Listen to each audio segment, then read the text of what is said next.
Bonjour, bienvenue au Bénin, plus précisément à Kilibo, à plus de 300 km de Cotonou, la capitale.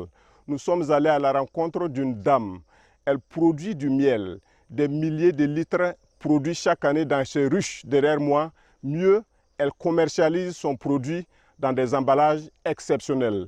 Suivons ce reportage. À Djougou, mais aussi à Kilibo, au nord du Bénin, un ruchier de plus de 200 ruches. La promotrice est une dame, Afi Pega, bac plus 5 en économie, mais elle décide volontiers de voler de ses propres ailes l'agrobusiness. La production du miel est l'une de ses passions. Ce qui fait au total 220 ruches pour une récolte chaque saison de 1300 litres. 1300 litres de miel qui sortent chaque année de ce ruchier. Et l'intégralité de ce miel est conditionnée dans cette unité ultra moderne située à Cotonou, la miellerie Mira. Nous prenons le miel au nord que nous ramenons ici, nous filtrons le miel et nous le conditionnons. C'est dans cette salle que tout se déroule. La vérification de l'humidité du miel, son emballage dans ces sachets uniques au Bénin, rien n'est laissé au hasard par la promotrice Afi. Du miel que je veux conditionner, je le vérifie avec cet outil qui s'appelle le réfractomètre. Le réfractomètre. Donc je pose une goutte, juste une goutte, ça suffit largement.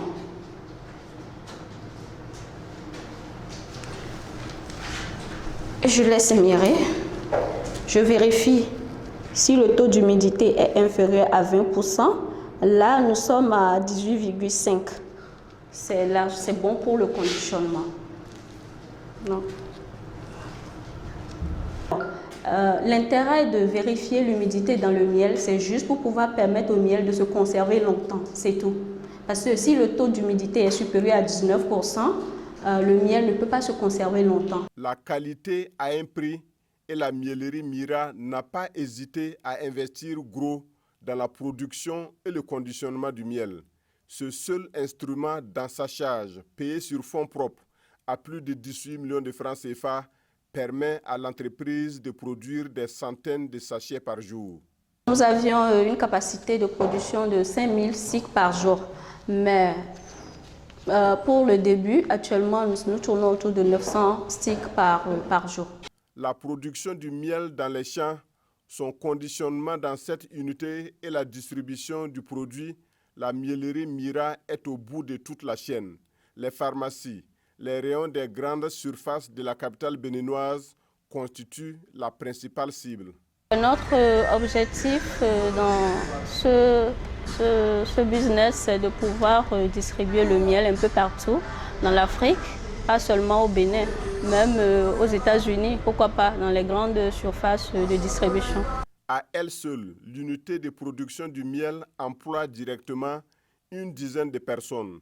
Le miel n'est pas le seul business de cette béninoise. Nous l'accompagnons au nord du pays, à Djougou, 500 km de Cotonou, la capitale béninoise. Sa ferme agro-silvo-pastorale s'étend sur des dizaines d'hectares avec une dizaine d'emplois directs créés, un véritable pôle de croissance qui impacte toute une communauté.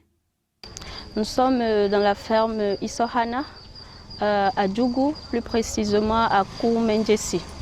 C'est une ferme qui est créée depuis 2014. Et notre objectif principal à la ferme Isohana, c'est de produire et au même moment contribuer à viabiliser le village Koumendjessi. Les villageois n'avaient pas l'électricité. La promotrice de la ferme l'a fait venir gratuitement à eux à 21 millions de francs CFA. Dans les champs, l'appui de la ferme est aussi perceptible. Certains producteurs n'ont pas les moyens. La ferme leur apporte chaque année des sacs d'engrais, un appui qui monte à plus de 13 millions de francs CFA par an.